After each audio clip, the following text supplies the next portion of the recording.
needs to be told about item number 6. You do it.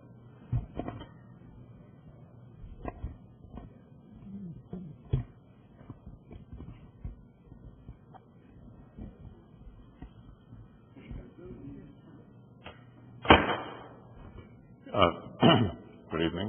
Council meeting today. Yeah, roll call. Roll call, please. Deputy Mayor Lowry? Here. Councilmember Feller? Here. Councilmember Kern? Here. No, I thought I did, but no. I saw shadow. I didn't say that.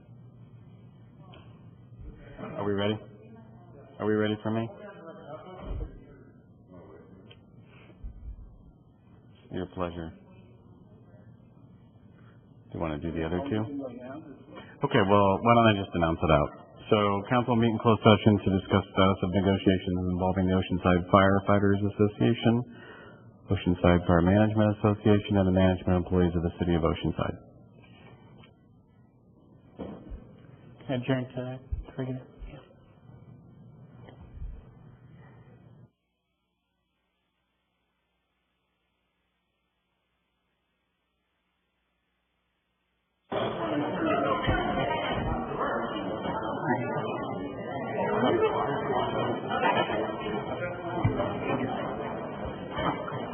Really well, thank you. How are you?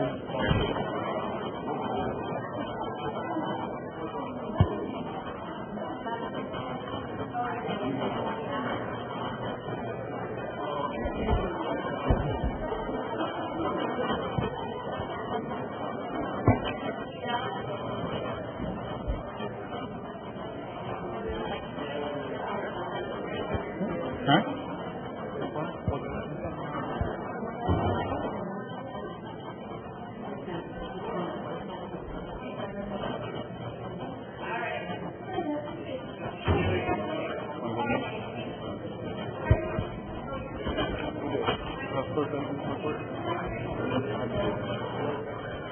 Closed session report. Okay, I'll go ahead and give the closed session report. The council did meet earlier to discuss the status of labor negotiations involving the Oceanside Fire Management Association and the management employees of the City of Oceanside.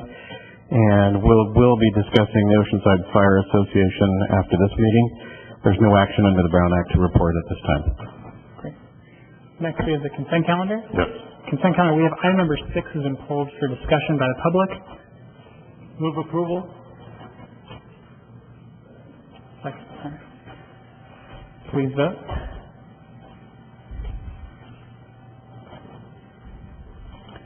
Motion approved 4-0. Item number 6 is approval of amendments 4 and 5 in the amounts of $21,361 and $236,982, respectively, to the professional service agreement with Infrastructure Engineering Corporation for a revised contract amount of $1,009,155 for the Oceanside Boulevard Lift Station Design Services, authorization to the city manager to execute the amendments, and authorization to reject all bids for the construction of the project and to re-advertise the project for bid. The member of the public who wishes to speak on this item is Cameron Katabian.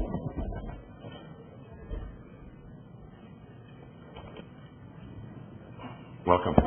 Thank you very much. Good evening. My name is Cameron Katabian. I am in-house counsel for TechCom International. We were the apparent low bidder on this project. Just a quick background. We, of course, are not objecting to amendments 4 and 5, only to the motion to reject all bids. This project was bid on July 10th with an engineering estimate of $7.4 million. TechCom was the apparent low bidder with a bid of $8,027,829. The project was actually 1 week later approved by the Utilities Commission. The city staff subsequently ended up changing their recommendation and decided to reject all bids. Our issue with this at this point is that if you go through the city's staff report, the reason that, on one hand, the reason they're saying that they decided to change their recommendation is because of a bid protest. but that bid protest does not seem to have anything of any substantive issue with TechCom's bid. The reasons that the city staff later on state is that they would like to, one, it exceeded the engineering estimate, two, they would like to do value-added engineering, and three, there was some planning commission comments, which I believe amendments 4 and 5 are taken care of. The issue with exceeding the engineering estimate seems to be a non-issue because at one point the utility commission did approve the project. We're within 8.5% of the engineering estimate, which usually municipalities seem to put a 10% contingency on these type of things. This does not seem like a large amount, which would require a rejection of the bid. Conducting value-added engineering is the next reason. Again, we don't see any substantive examples or any idea of how we're going to be doing value-added engineering within the report. And frankly, we can't see how they're going to be lowering the value of the project while adding minor architectural and spending more money with engineering. And the last thing is the planning commission comments, which we're fine with. Obviously, if they want to change some architectural issues with the building, we would be more than happy to accommodate. I don't know if you had a chance to take a look at our response to the staff report, but we've dealt with the same type of thing in the past with the city of San Diego, and we were able to resolve a lot of post-bid issues when one of the projects was deemed a historical monument. And we ended up winning a bunch of awards for that. I will conclude that we are a small, woman-owned minority business, and this is a pretty big hit for us. So we would ask that the council members please review our documentation, not reject our bid, but in lieu of that, alternatively, at least send this back to the esteemed city attorney and see if we could resolve this in another matter. Thank you. No further public on this item. Thank you. Councilmember Kern.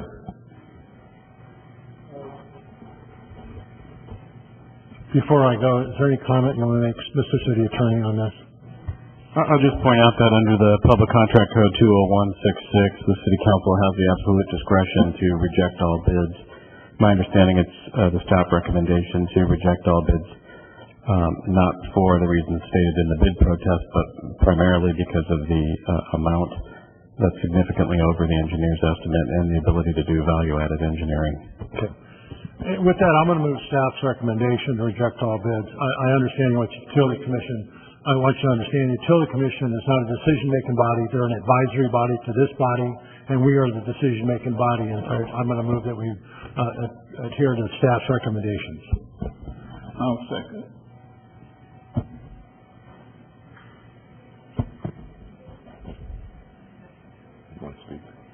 Yes. Are you recognizing me to speak? Yes. Okay, thank you. Thank you very much for your efforts, and staff has, as indicated in the staff report, indicated that the bids were much higher than they anticipated, and the reason for the recommendation, besides, and there was a bid protest. However, that's not the basis for the recommendation. It is that all bids received exceeded the engineer's estimate for the project, and staff believes that rejecting all bids, conducting value engineering, addressing the city's planning commission comments, and re-advertising is in the city's best interest and may result in more competitive bids. I mean, generally this doesn't happen, so, you know, the public now knows, you know, publicly what the lowest bid was, and it probably is going to be more competitive because, you know, they're probably going to listen to the conversations between staff and the planning commission at a public hearing. So I invite you to again bid for the project. Thank you. No further public.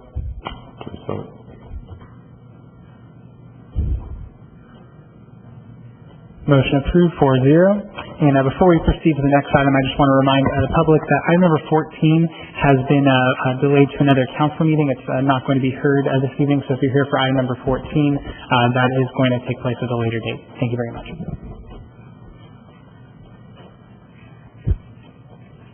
Item number 13.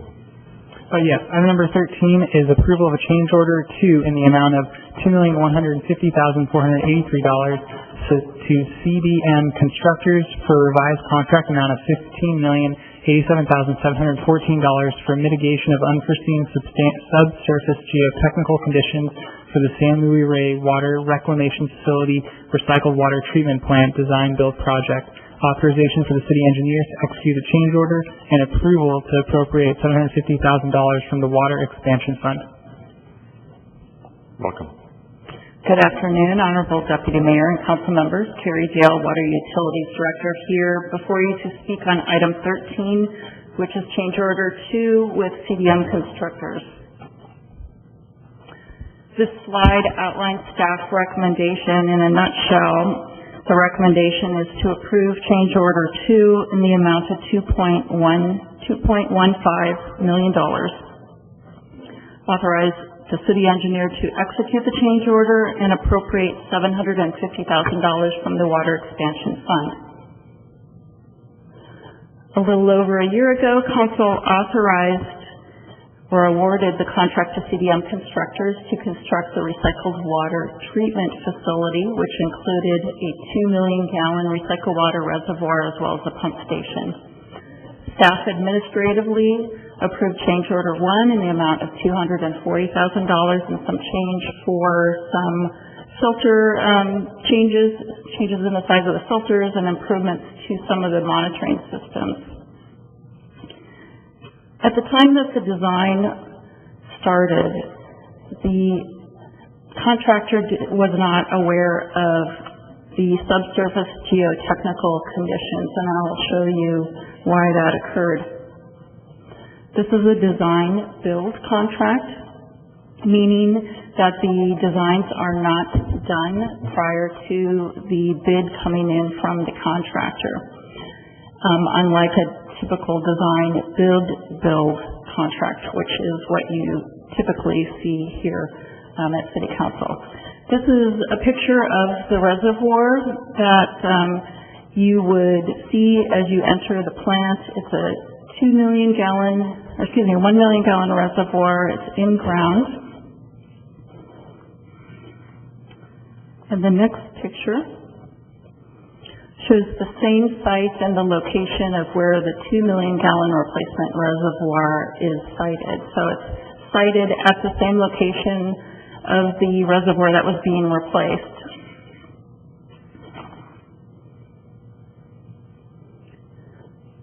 So with that being said, the geotechnical conditions below the existing reservoir were not discovered until that reservoir was drained. In moving forward with an option, staff and the contractor explored a couple different things. They explored not constructing the reservoir. We also explored constructing another in-ground reservoir, which would have had several operational issues years down the road. We would have to take the reservoir out of service in order to do rehabilitation to the liner. We didn't feel like that was in the best interest of continuity of service to customers. And then the other option was to conduct soil remediation so that the 2 million gallon replacement reservoir had solid ground to be placed on. Change order 2 is $2.1 million. That brings the total contract amount to a little over $15 million. We do have an available balance in the Water Reclamation Project Fund of a little over $2 million, but we do have a shortfall, and so staff is recommending that council approve use of $750,000 from the reserves in order to fund the entire change order. This is staff's recommendation, as I mentioned previously, and I will be available at sidebar if you have any questions. No public on this item. Thank you. Councilmember Sanchez. Thank you. So this is change order 2 because change order 1 was handled administratively, $240,000, due to needing to accommodate larger recycling water filter improvements to the recycled water plant monitoring systems. And I believe we did get information about that. What is the limit for handling things administratively. $240,000, it's a percentage?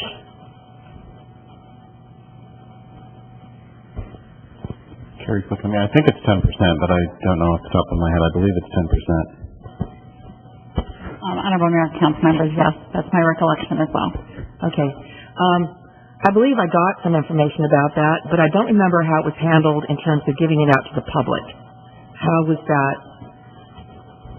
that information released to the public? That it was, there were some initial unforeseen requirements like a larger filter and to improve the monitoring system. Councilmember Sanchez, in terms of change order 1, it's through this document, the staff report, that we would make that available and public. Change order 2 is also available through this document, but if you're requesting any further information, we can certainly gather that for you and provide it. Administratively means in-house, doesn't it? Yes. Okay, so it didn't get to a staff report, or it did? It's in this staff report. Okay. And if we had not had this need for a second change order, how would the public have known about the initial So that would order? typically come when we would do the notice of completion. It would list the change orders that were administratively approved, and it would be all taken as one action. Is that a one-time change order that can be done administratively in a project, or can it be done more than one time? I believe $240,000. I believe it's up to the contingency amount, but jump in if I'm speaking incorrectly. Honorable Mayor, council members, I believe it's up to the 10% cap, and it would also be given to the advisory committee as a way to share the information publicly as well. Okay.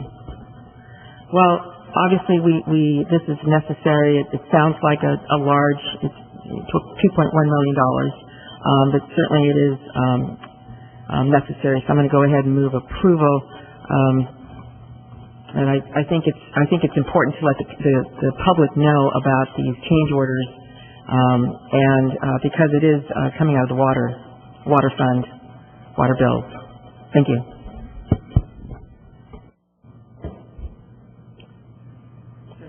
Councilmember Kern. Well, I'll second, but I just have a question.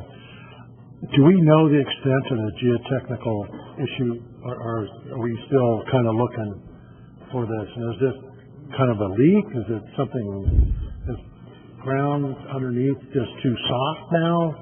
I know you have a geotechnical guy sitting right behind you. And I may call the geotechnical expert coming up. My understanding is that the soil conditions were not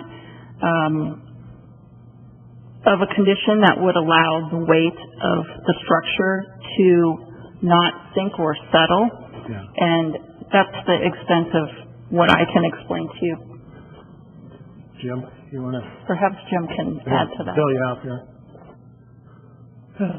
Deputy Mayor, council members, I've been looking at this change order pretty extensively, and the initial estimates of settlement for the reservoir and all the construction was only on the order of a few inches, and they didn't address liquefaction of the soils, and the whole valley is prone to liquefaction under an earthquake.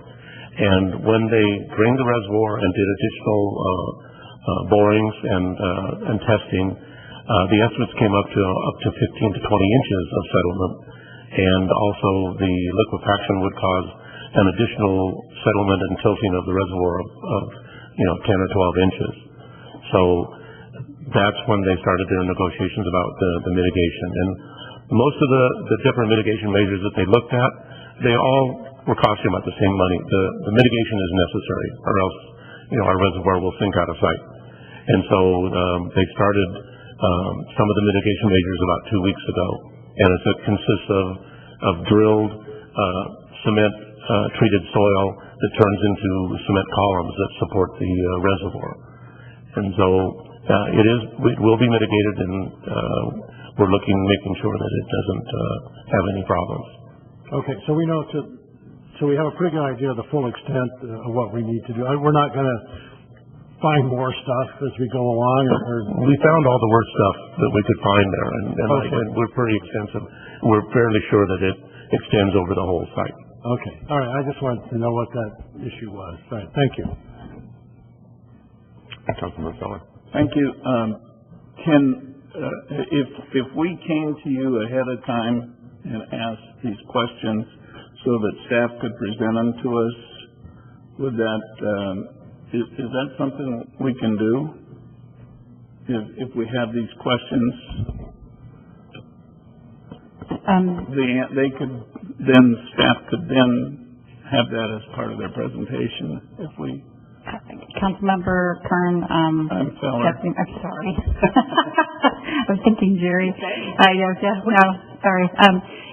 could provide you with the information ahead of time if that's something that you're interested in seeing.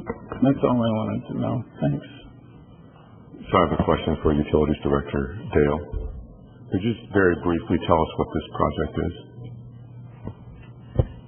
Deputy Mayor Lowry and council members, I'm very happy to. The overall project is to replace a pilot project that was producing recycled water. It currently produces about 500,000 gallons a day. We have several users that use everything that we can produce during the hot summer months. So this plant is expanding it to 6 times the capacity. 4 times.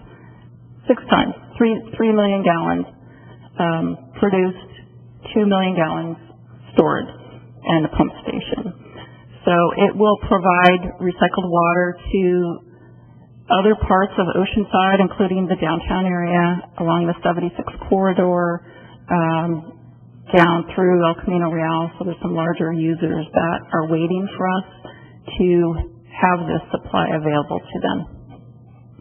Great. So you told us about this some time ago, and that it was really expensive to put in any infrastructure needs for recycled or recaptured or reclaimed water, including moving it out to the locations that need it. So I'm sorry that we have this additional amount, but it's definitely a worthy project, so I hope we can vote on this item. Thank you. Please vote. Motion approved, 4-0.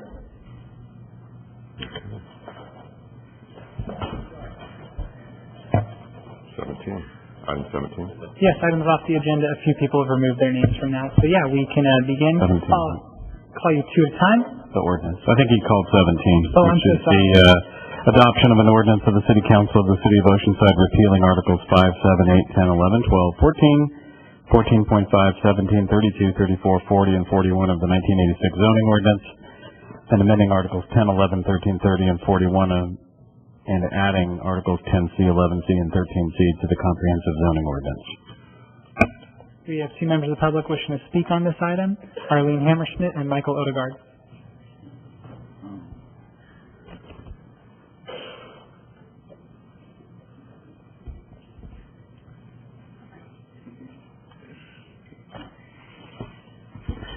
Arlene Hammerschmidt, Ruralish Ivy Road. Yeah, that too, in Fire Mountain.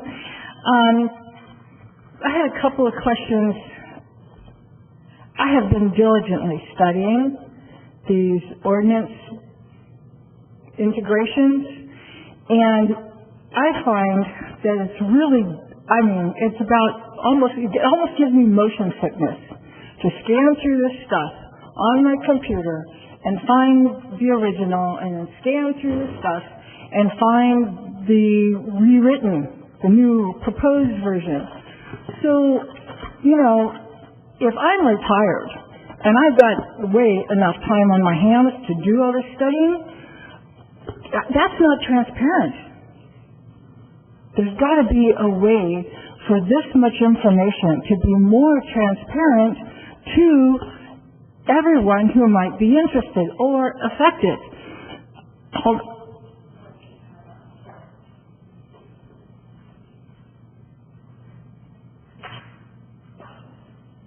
I know that's way too much print on 22 pages. Thank you for the assist, Michael. Even a side-by-side comparison would be helpful. This is the old on the left, the proposed on the right of the ADU ordinances. And, I really think we can do better. for people who want to know in the future.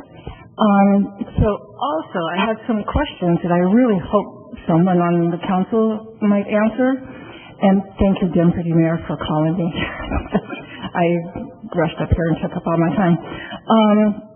One is, what is the criteria that was used to decide when the 80s version and the 90s version of the code conflicted? And what criteria was used to write the update? That's two. Part three is, could we please have an example of how home height is affected in Fire Mountain? Or actually Fire Mountain, because my neighbors and I are up to our teeth with something that's completely code legal, and it's a complete invasion of privacy. So if we could have those questions answered, it'd really be appreciated. Thank you very much for your time. And I also recognize that this takes a lot of work on the part of the planner who has done this. I think that person is probably the only one who really knows where to find these answers. So, thank you very much. Would you mind speaking with the planner? I'm sorry, what? Jonathan Borrego. You can speak to Mr. Borrego. Right now? Yeah, right there. Sure. Yeah, he's right there in the back. Thank you.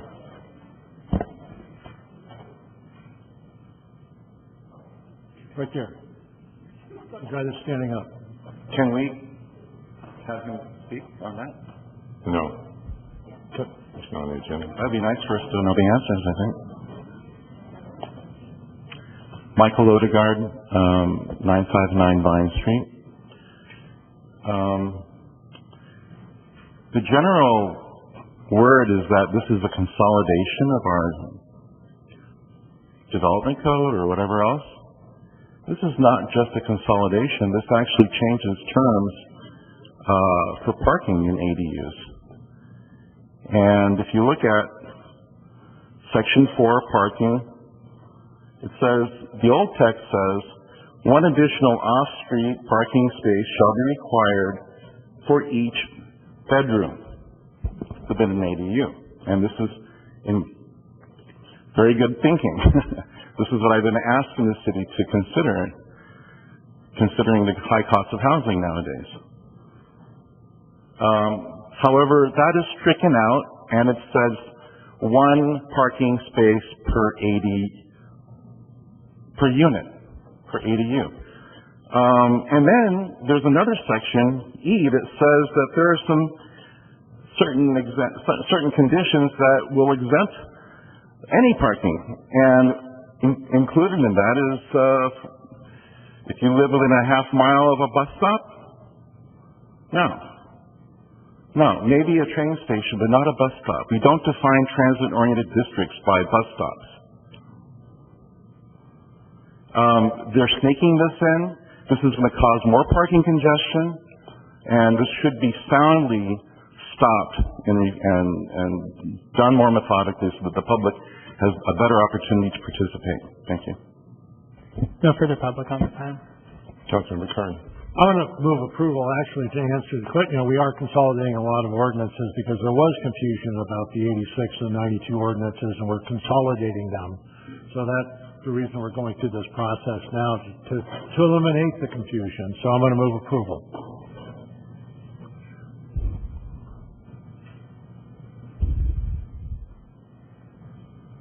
Councilmember Sanchez. Thank you. This is on the agenda. It's a public hearing, and my preference would have been to have had the question that was being asked by Ms. Arlene Hammerschmidt to be answered by Mr. Borrego, on the record. This is not an item, not on the agenda comment. Her comment was specifically on item number 17. Yes, it's for adoption. However, I think that she has every right to ask and have it clarified. There may be other people in the public that have a similar question. The reason why I voted against this is I am very much against not having processed the local coastal plan amendment in the first place, after we, as a city, operated under the 1992 laws for about 20 years. And so my preference, instead of consolidating, would have been to simply process a local coastal plan amendment to formally adopt what we had been working under for 20 years, and not to, the consolidation basically gets rid of the 92 without very much conversations with the public. So that is my concern, and that is why I'm voting no. Thank you.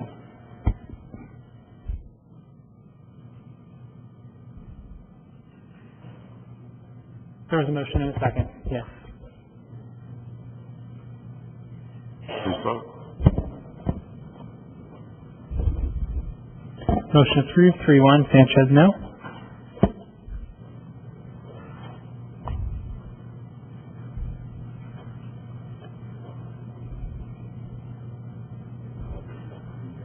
Going to 15 now. Off agenda. Yes, item number 16, items off of the agenda. Yes, we have 7 speakers on items off of the agenda. I'll call you 2 at a time. Our first speaker is Diane Nygaard, followed by Francisco Fun.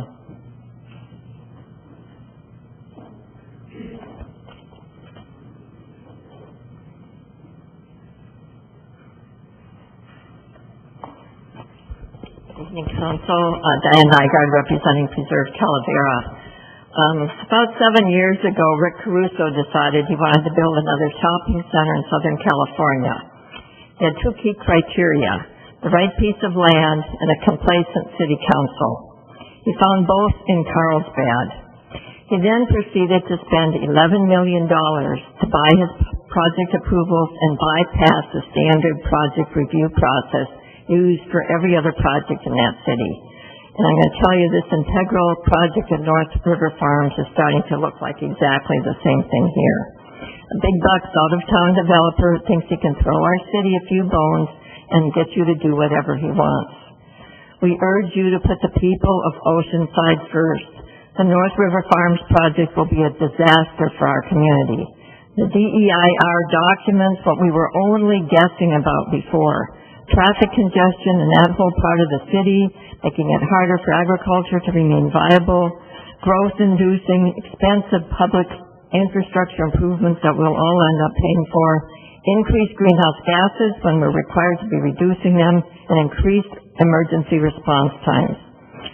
The bones they threw our city in the proposed development agreement are either ones they'd be required to do as mitigation, or they're things that you have full discretion over as part of the general plan amendment. The staff report concluded there was no public benefit provided that would justify bypassing the normal review process. Their bones included things like paying for an ambulance. Our city goal is 5% emergency response time. With this project, 90% of the calls will take more than 5 minutes. 90%. What difference does it make if you pay for 10 ambulances and you still can't get there in time to save someone's life? But fundamental to your review of this project and the others that will follow is what it will do to our bottom line jobs and housing ratio, the need to improve the economic base of our community. This takes land that's producing jobs and turns most of it into more housing. It takes us backwards. We spent 3 years updating the economic development of our community. Agriculture is one of 7 core business sectors. It needs help with things like agritourism to remain viable. That's why so many of us are urging yes on why, the SOAR initiative to save some of these priceless lands, and yes on why to give us the right to vote on terrible projects like this. So we urge you to say no to any more special favors requested by this developer, to say yes on SOAR, and put the economic health and quality of life for the residents of this community first. Thank you.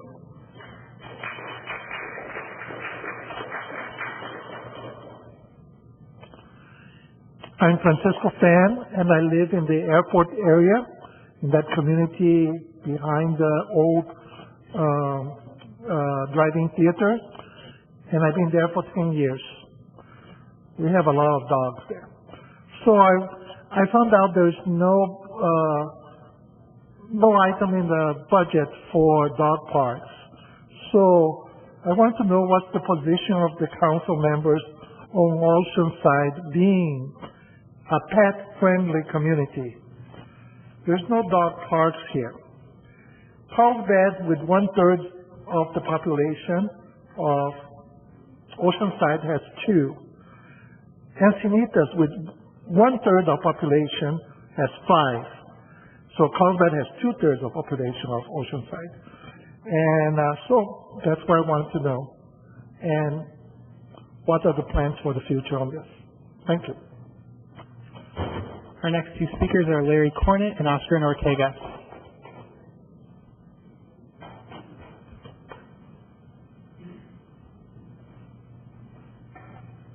I want to go first. I thought there was going to be more people here, actually. Good evening.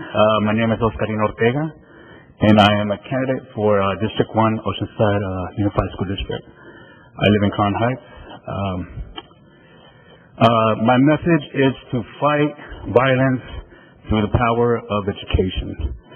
Through the power of education, I think we could fight, I believe we could fight addiction, we could fight domestic violence, we could fight all sorts of issues that are affecting our community at this moment.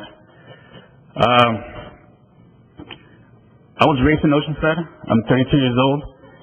As a young kid, I faced abuse, I faced harassment, I faced, I was molested, I started smoking meth at the age of 13. I've been in jail, I pretty much faced everything, but also became the abuser. I became the perpetrator, and to this day I'm still facing for my wrongdoing, I'm still paying for it. But I found a way, I found a will, and I'm here in front of you guys today, asking for you guys to not forget about the people in my community. There's new development, there's new plans, there's new ideas, but we feel in my community that we are not being heard.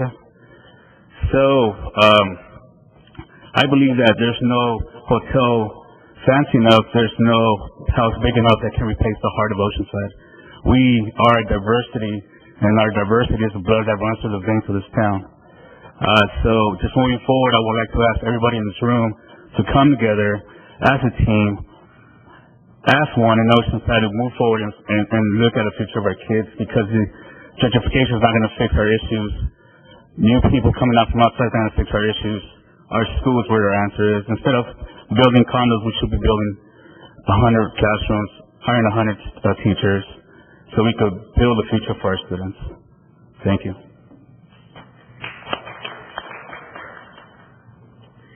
Good evening, Deputy Mayor, members of the City Council. My name is Larry Cornett, live in Jeffries Ranch. Wanted to talk to you very quickly about what happened yesterday at the Tri-City Hospital Board. My wife and I stayed to the bitter end, and when I say bitter, I mean bitter. It was a bitter end. Councilmember Kern, your note was received by the board. They chose to absolutely not act on what Supervisor Horn as well as Supervisor Gaspar had said. The idea of a bond that Councilmember Sanchez brought up wasn't even going to be entertained. Here's what happened, and here's what we discovered. For those of you who don't know, Tri-City decided that they are going to close their psychiatric behavioral inpatient center and their 5150 crisis center as of October 2nd. Here are the things that we found out. Number one, they never talked to their psychiatrists about what to do about the project, about how much money they might be able to save. They never looked at telemedicine, which is used hugely in rural areas to diagnose psychiatric disorders and be able to vet patients who may require a 5150 hold. They never got competitive bids on their building. So, they show you a project, they say it's $6 million, then $7 million, then $8 million, then $9 million, but they never vetted it out. They never went to other companies to be able to look at those project plans and figure out how they were truly going to make sense. The worst part is, after about 100 impassioned speakers, Chairman D'Agostino orchestrated the not ready for Tri-City players It was an act. He was bringing them to the point of, well, you know that people might hang themselves on the ceilings if we don't fix it. However, nobody's ever hanged themselves in the hospital, and probably won't.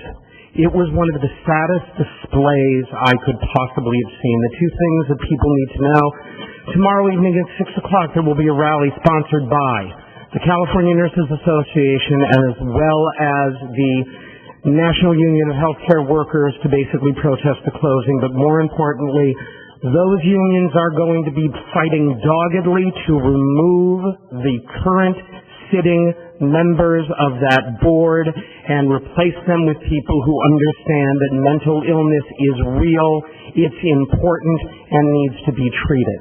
For that, I hope that everybody will be looking for this rally. Please come out and join them. They will be sponsoring it. Make the phone calls, change lives, city services that could be off streets for hours and hours. Depend on it. Thank you for your time. Our next two speakers are Luke Gerling and then someone who wants to speak about a lip sync challenge but didn't place their name. So those are our two speakers.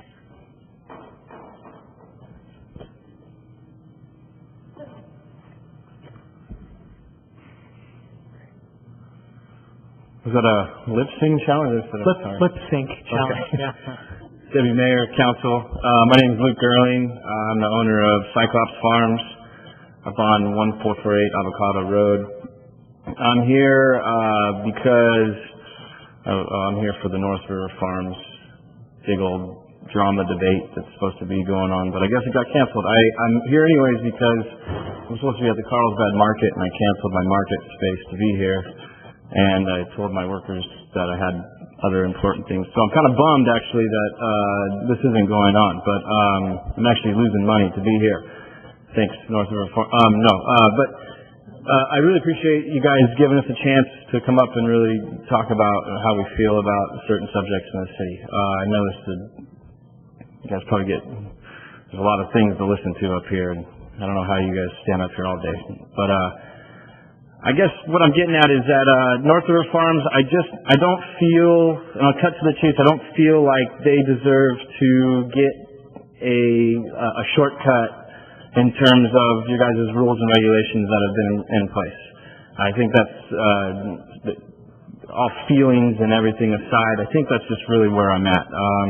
I think that they're freaking out about the SOARS initiative and the voting on that, and I feel like they're scrambling to get you guys to pass everything they can before that might affect the overall health of their business proposal with you guys. And maybe however that goes, it maybe takes them years longer to get this project off, and that's just millions of dollars more that they're losing.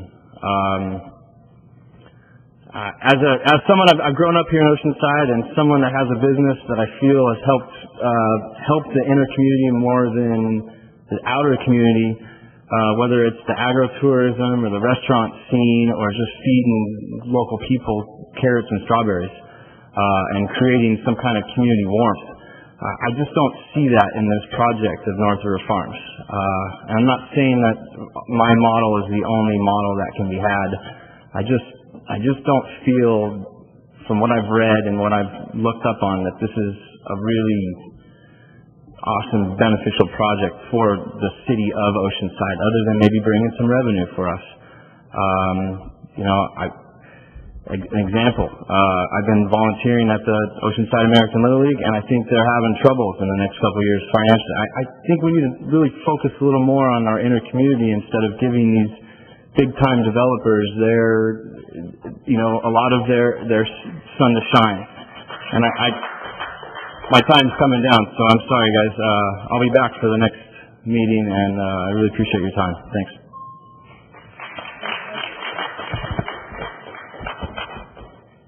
Were you speaking about the lip sync battle, Mr. Odegaard, or? No, I gave you a request to speak. Oh, I'm taking them in order. So my next ones are Nadine Scott and, sorry about that, Nadine Scott and Chris Pavick. You can read my writing. Oh, no. Scott. Good evening. Nadine Scott, Friends of Loma Alta Creek. Needless to say, we're wildly disappointed that North River Farms was able to maneuver out of the hearing tonight by vote shopping. Nina Hammond, the project manager, put in writing that because the mayor wasn't here, they didn't want to have their matter heard. Maybe they were worried about the vote. Maybe they didn't want to put one council person in an uncomfortable position.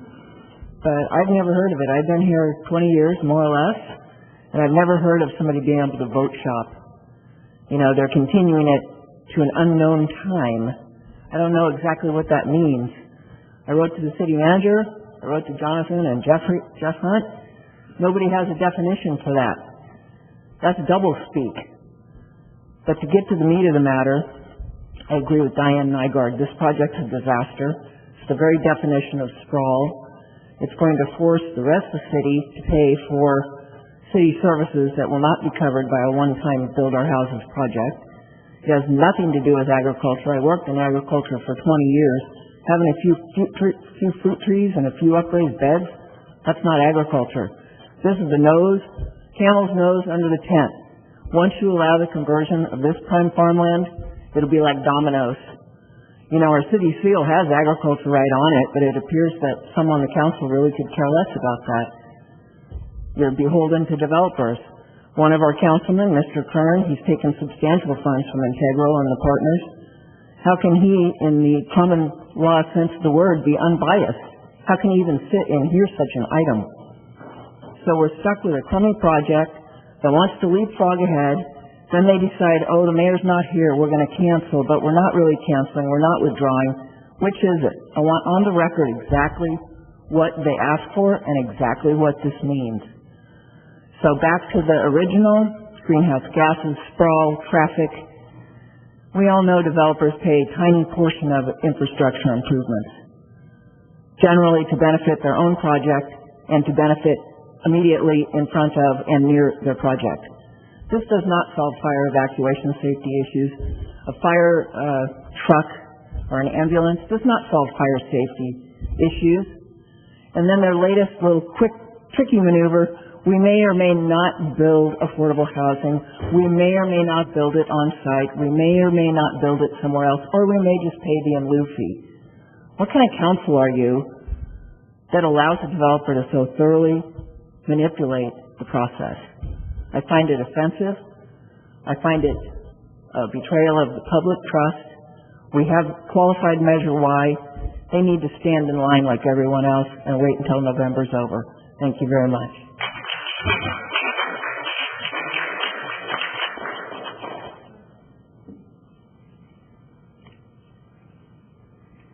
Hi.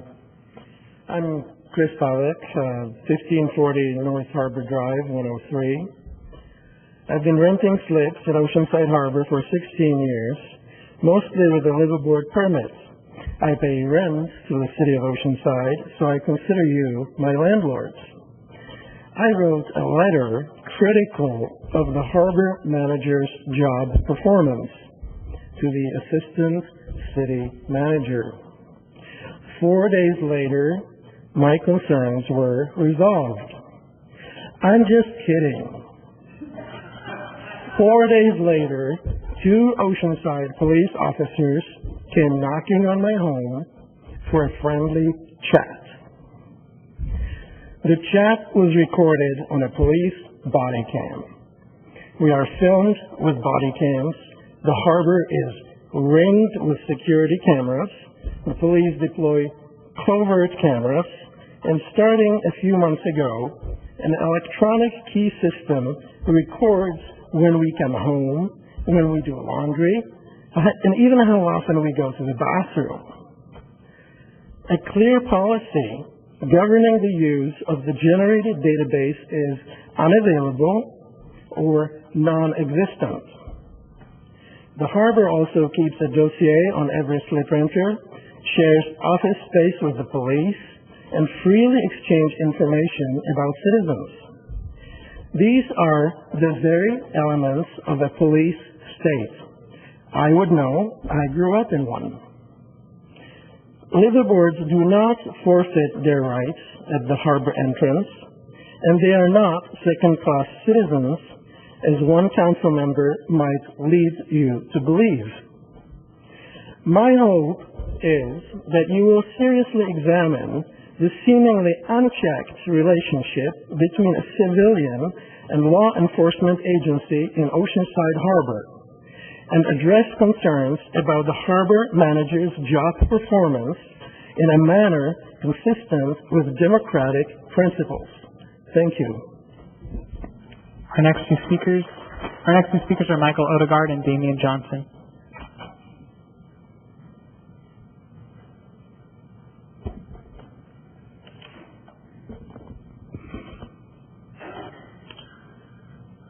Council members, the presentation of the North whatever farms was a fairly typical, what we call a rural development scheme. There was nothing very special about it. I've designed many of them in my career.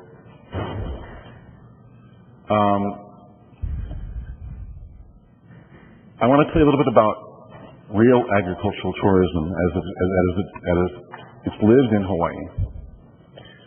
It's a phenomenon called WWOOF, W-W-O-O-F. It's the Worldwide Organization of Organic Farms. And what they do is they allow people to pitch a tent on their property, on their organic farm, in exchange for 10 hours of work per week. And the idea of this is it teaches people how to organic farm. That's a real agricultural program. What the SWA group, as much as I love them, I used to work for them, what they presented to you was nothing special. In fact, what they're trying to do with you right now is they're trying to negotiate down the very minimum development standards that they can implement on that project. Okay? There is no guarantee that the existing zoning will be improved upon by their clustering of homes. In fact, if recent news proves anything, it shows that people aren't irrigating their fuel modification zones. And we already saw, coming out of Bonzal, the potential for that to come into Oceanside. By changing to a pod-type clustering of homes, you're going to create necessity for fuel modification zones that you wouldn't need if agricultural use was distributed throughout that property. Please reconsider that. Don't be fooled.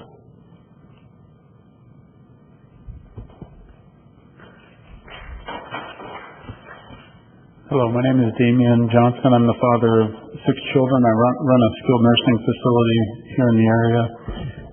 We provide care for men and women with a wide range of complicated medical challenges. Many community members like myself were surprised at the last city council meeting when you moved to allow locally based marijuana delivery services to operate in Oceanside. There was no effort to publicize this change or seek public comment. I would have spoken against it if I had known. There are many people concerned about the impact this could have on our city, its health, its budget, including hospitals, and the effect on the police department. The state doesn't require bud tenders, as they're called, to have any training in science or medicine. They're salespeople, not doctors or pharmacists. This measure will increase availability and make it easier for 18-year-olds to obtain high-potency pot with their fake medical cards. And importantly, this measure is unnecessary. State law already gives Medipot patients the right to receive marijuana from a person or business designated as a caregiver. This includes the right to receive pot from permitted shops outside of the city. Finally, allowing these delivery storefronts will open the door to predatory advertising, which our children would be subjected to. San Diego is just filled with these type of marijuana billboards, sign twirlers, ads on the sides of buses, and even pedicabs. And this kind of advertising will hurt, not help the families of Oceanside and the reputation of our beautiful city. Thank you. Our next two speakers are Sean Lycia and Teresa Master.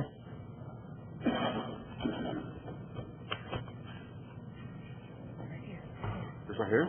Yeah. Good evening. My name is Sean Lycia. I lived in Oceanside for about 10 years. I stayed here after I got out of the Marine Corps. I love it. Don't want it in the way.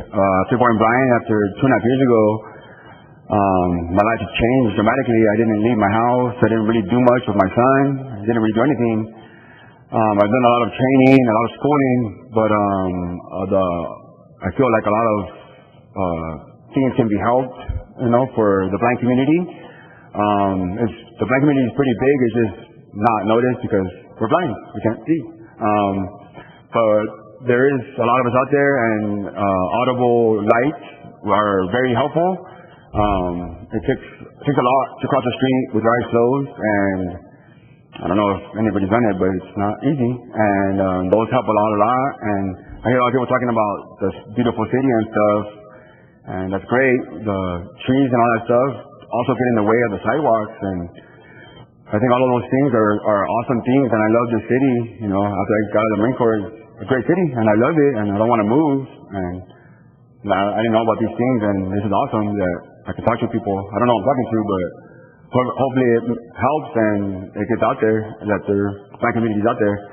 And I want to be an advocate for that, so if I can do that, I would love to do that for you guys. And thank you for listening.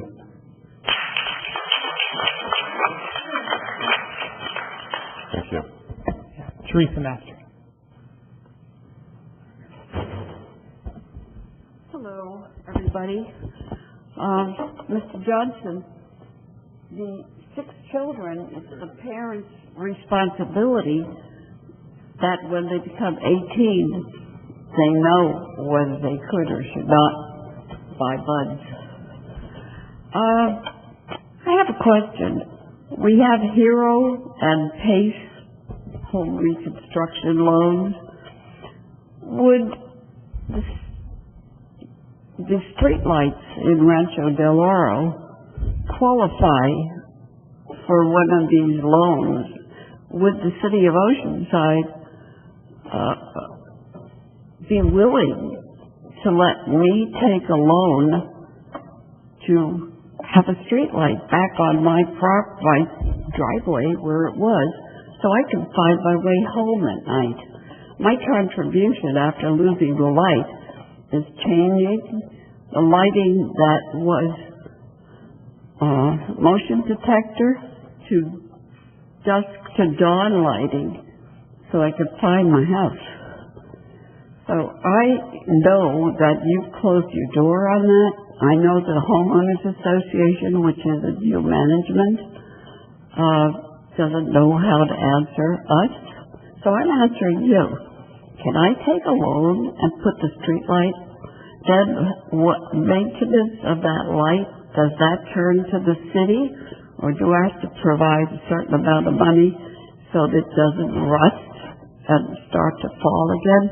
That's my question about this. The other one is about Proposition Y. You are elected by us, the citizens, yet I've been watching you since I've been here. I don't see all of you representing me. I see you representing yourself. So with this proposition to put changes to the vote of the citizens and take away 3-2 decisions by you, that 3 may be self-serving. I mean, let's work together on this. Do I need to get a proposition so that all of these details go to the voters and take the responsible away from you? I'm just asking. My mind is wondering how to resolve something that becomes an issue meeting after meeting after meeting, and there's no resolution. There's no reason why I should try to find home in the dark. That's it. Thank you. Thank you. No further public on this item. So we're going to return to closed session because we didn't finish it before the meeting. And when we finish, the city attorney will report out on that if we have any outcome. And otherwise, I'm adjourning this meeting to our next meeting on Wednesday, September 5th at 5 p.m. Thank you.